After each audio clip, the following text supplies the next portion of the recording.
Bryan Ray, America's Rugby News. Major League Rugby 2023 preview. The Seattle Seawolves, last year's finalists, and I think it's fair to say surprise finalists after what was, not an entirely convincing regular season. First full year with Alan Clark in charge, and they started hot, 3 wins, but then went through a pretty rough patch in the middle of the season. They did end up with a winning record, 9-7, but it took a little bit of craziness at the end of the regular season to put them into the playoffs in the first place. And then once they got there, of course, they had those excellent wins over San Diego and then Houston, and then just coming up against a very difficult and driven New York side in that final. No shame in that. Kind of ending on a positive note for Seawolves fans, starting to feel that winning feeling again, harkening back to those 2018 and 2019 halcyon days. Lots of positives to take from last season into what I think is going to be a very positive 2023 campaign. So let's look at the players who will not be with them this season. We got to start with a couple of stalwart originals back from those title-winning campaigns in the front row. Kellen Gordon came in and really bailed out the side in a few occasions last year. He is now not entirely retired from rugby, but he's playing with Seattle Rugby Club. I think he's actually moved back to the back row with them, but he's also coaching there as well. Tim Metcher is supposed to leave after 2021, ended up sticking around for an extra year, and Seawolves certainly glad that he did. So a tremendous service to Seattle, Mr. Metcher.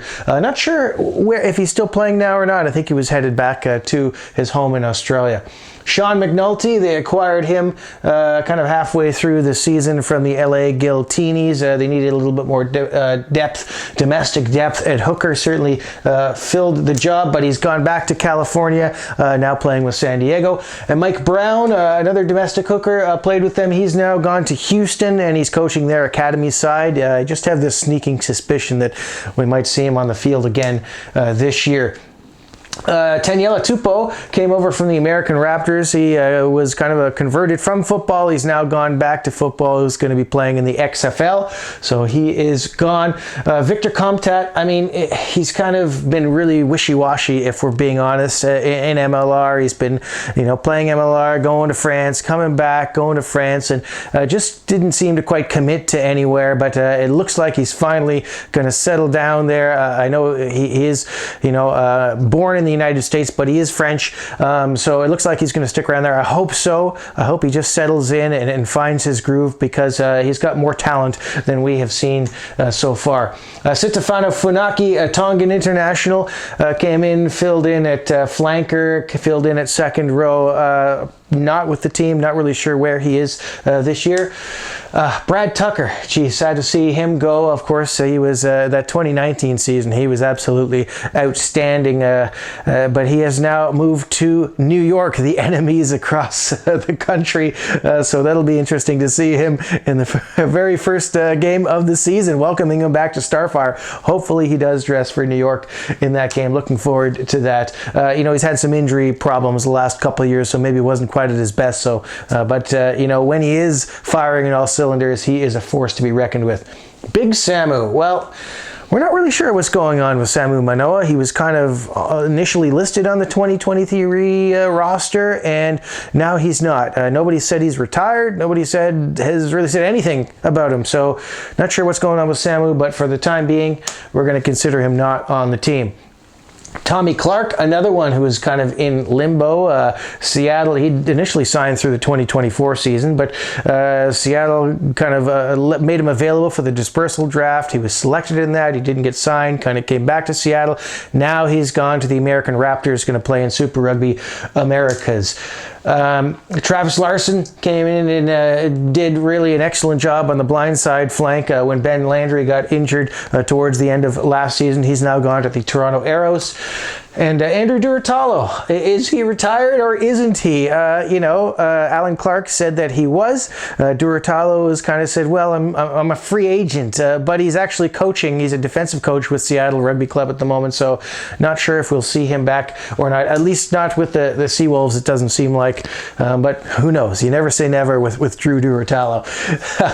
Not all our halfbacks are back, because Kieran Joyce has departed. I'm not really sure where. I don't think he's actually playing anywhere at the moment. He's got this hat company thing that he does, noggin hats, look into it. So I think he's kind of focused on that right now and not playing rugby. He's pretty useful for Seattle, filled in at 10, 12, 15, and that nice left boot on him. The midfielders are all back out wide. Another absolute legend of Seattle rugby, Matt Turner, finally hanging up the boots now that we found a worthy successor in Duncan Matthews at fullback. Absolute star of Major League Rugby's early seasons. And Ross Neal, unfortunately, concussions have got the best of the big man. He was, pretty good in the midfield and on the wing, a real weapon out there, but sadly he won't be back this season. So there you go.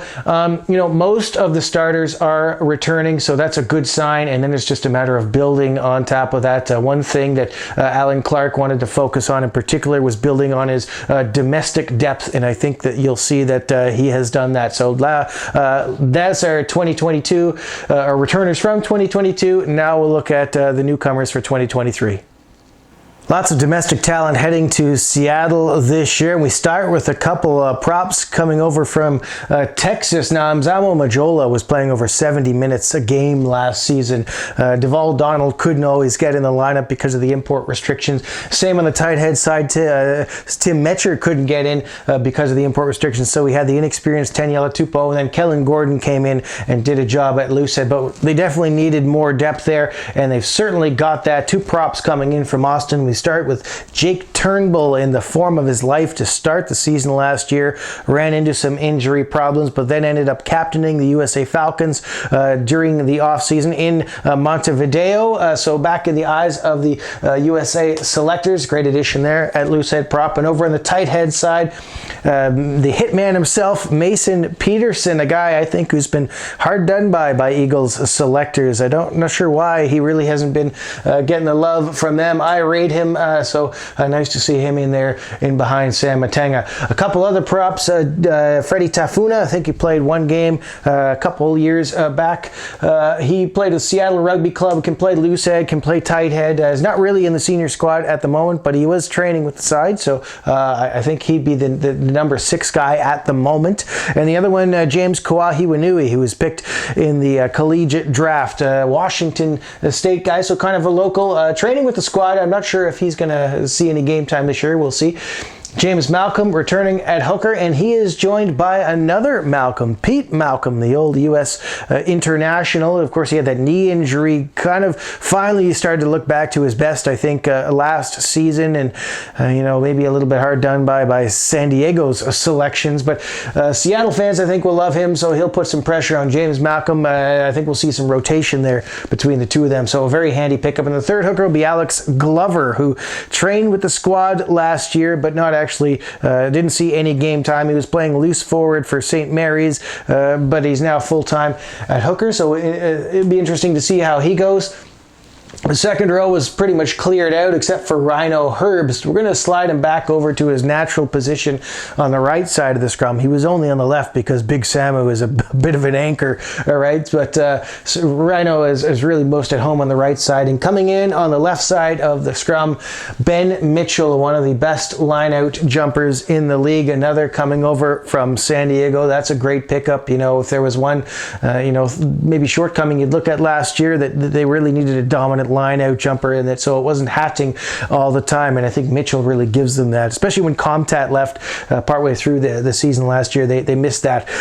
Taylor Crumry coming back from New Orleans. Things didn't really work out there, so back to the place where we won a couple MLR titles, and not on the senior squad, but played in the preseason. Isaiah Lotawa, he's a local guy, but he is Fijian eligible and actually played, I think, for the Fiji under-23 side, but not any kind of capture games. He's still U.S. eligible, 6'7", 270-odd pounds. He's a huge human being, so certainly has the size to make it in MLR. We'll see how he goes. He's a young guy. Ben Landry, of course, returning back to full fitness after getting injured towards the end of last year. Unfortunately, missing out on the playoffs. Would have been handy to have. Would have been handy for the Eagles. Rickard Hatting, of course, was was rather unceremoniously suspended during the offseason. He is back. The captain, Nakai Penny, another guy who was injured last season, missed out on that playoff run, but he is back to full fitness, so hopefully he can get through a good campaign. Incredible that he only has 2 Canadian caps. Charles Elton. So everybody we've talked about so far, notice, has been domestic. Here's our first import to the forward pack. Charles Elton, this hardworking blindside flanker out of Otago, can maybe do a job at 8 or 7, but ideally at number 6. And Ronan Foley, coming over from the Toronto Arrows, really was a standout number 8 ball carrier for them last season, and a nice pickup. And we're a little bit short. We know they drafted Neil Moylett out of Lindenwood, but he's still there this year for his last season. He's not U.S. eligible yet anyway, so he'd be classified as an import. So I think they could use another body here, which is why I'm a little bit surprised they let Tommy Clark go, but maybe they have someone else in mind. We'll just have to see. In the halfbacks, so J.P. Smith returning at scrum half again. He'll be U.S. eligible next year.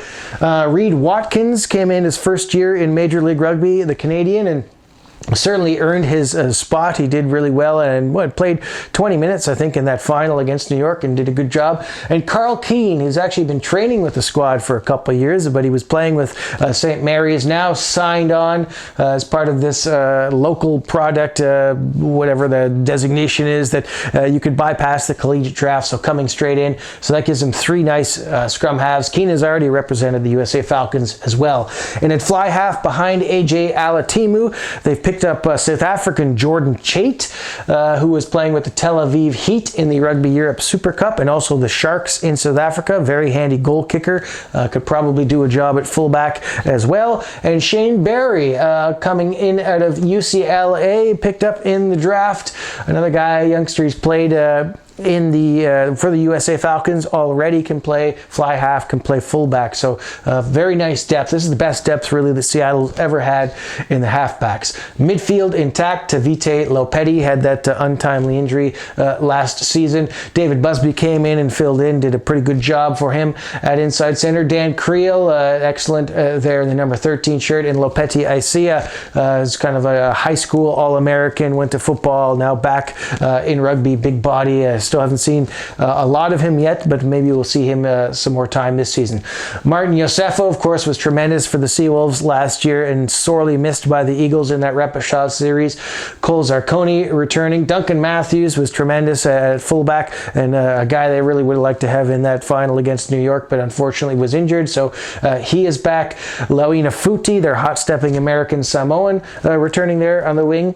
Jeremiah Seo, local guy, has been playing with Seattle Rugby Club, dressed for 1 game last year, but hasn't made his MLR debut yet. He's another speedy winger. And really the prize addition to this backline, Connor Mooneyham, coming in from Austin, another guy who's just been on the brink of Eagles selection, and I think maybe this year will be the year that finally gets him into that into an international shirt for the first time. So there you have it.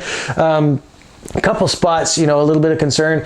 I think they need another back row. I mean, they've got their, great depth here. The 5 guys they do have are excellent, all starting quality, but it would be nice to have another open side there. I don't know if they can convince Duratalo to come back or what they'll do there, but they definitely could use another body.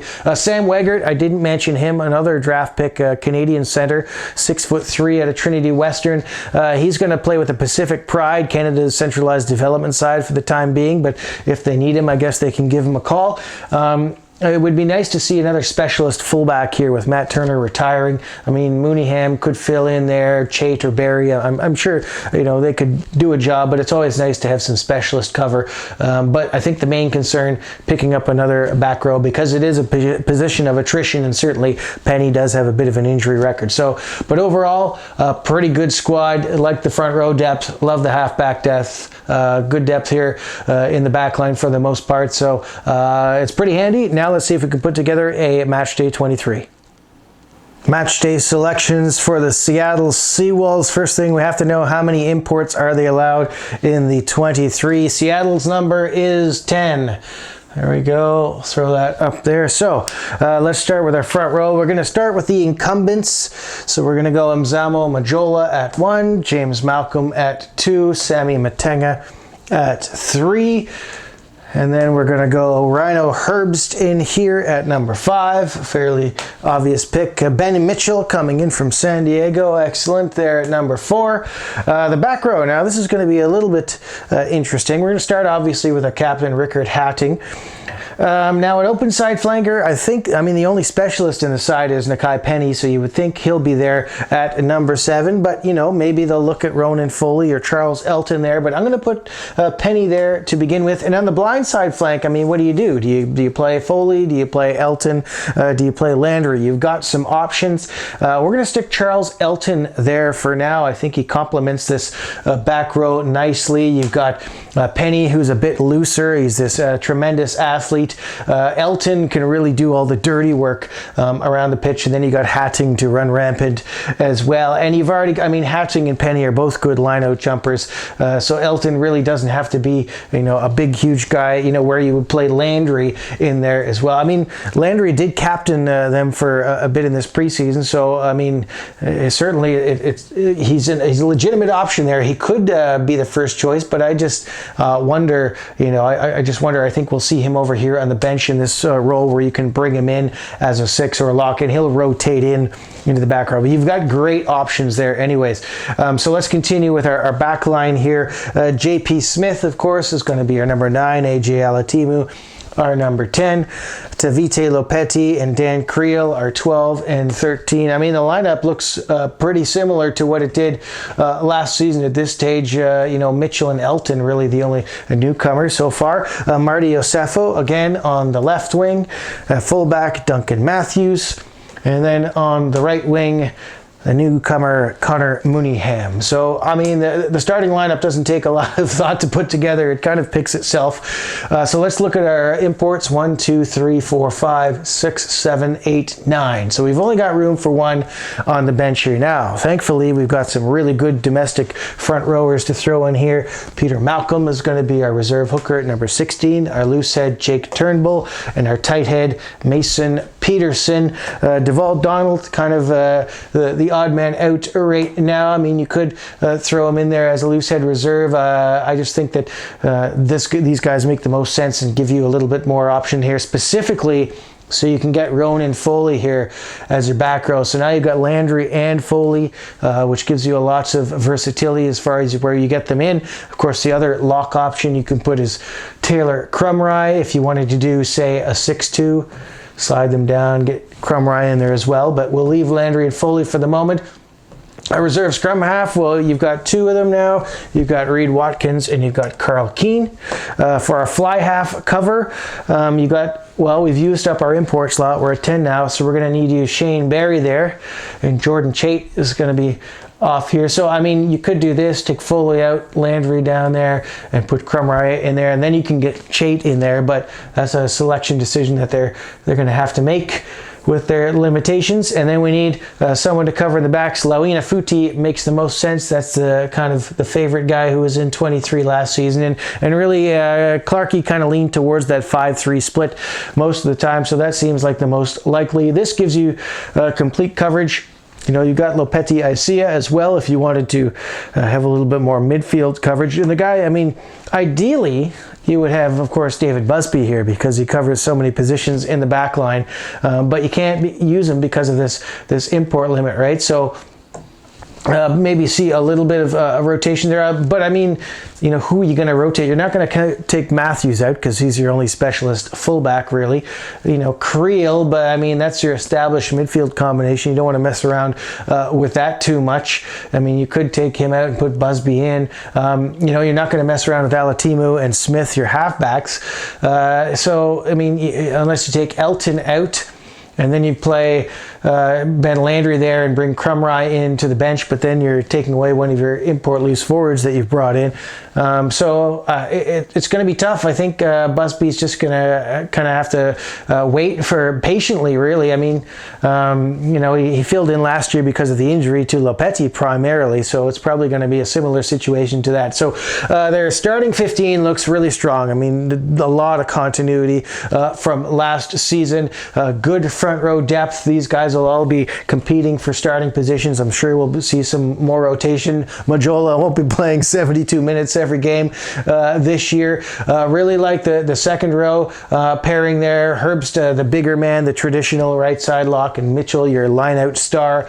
And then you've got the two line-out options here, Penny and Hatching. Penny, one of the better open side jumpers in MLR. Very handy there. Charles Elton to do a lot of the hard work. You've got Ronan Foley to come in off the bench or rotate in as a starter. Very nice. And Landry as well. He can come in and start at lock, at blindside flanker. Tremendous. 1 through 23, this looks handy. Even though Barry is inexperienced, he's pretty skilled. And Alatimu was going to play most of the games, and as long as he's there, he's not going to be coming out, unless they're really winning or something. So he's really, Barry, I think, is more emergency of all these guys on the bench, whereas Futi can come in and really, catch some tired defenders with his footwork, which is nice. He can come in for Yosefo maybe, of course, or Mooneyham or whoever, and just make a little bit of an impact. So I like this 23. I think it's their strength from top to bottom. I think this is going to be a really tough team, and that combination of familiarity with each other and really building on everything they took from last season, the best things, taking them forward and building on that. Clarkey looks to have them, really firing well in the preseason. They weren't, they dominated the Raptors, and then of course they played Seattle Rugby Club. So we'll just have to see. I can't wait to see this game against New York, the opening weekend, and that's going to be tremendous. The rematch of the final. I think it's a great opportunity for Seattle to avenge that, in some way. A lot to look forward to, I think, for Seattle fans this season. I certainly put this team, in the playoff hunt. They look strong. Again, those two little, issues with their overall squad. I'd like to see another flanker coming in and maybe a specialist fullback. But again, they do have cover at fullback if needed. So I think they've got a great-looking squad. I'm picking them for the playoffs. I probably put them in the top 2 in the Western Conference if push comes to shove, along with San Diego maybe. But certainly those in that playoff mix, you've got Utah and Houston as well pushing for those 3 playoff spots. So I think it's going to be a great season for Seattle. A little bit better than last year. They're a better squad overall, certainly. Lots to look forward to. The additions look like they're going to fit in great. Elton and Mitchell and Mooneyham just bolstering, taking that lineup up another level and really giving them a complete match day squad to work with. So I think it's going to be a great season at Starfire Stadium. Fans should love it. Seattle Seawolves, MLR 2023. Let me know what you think.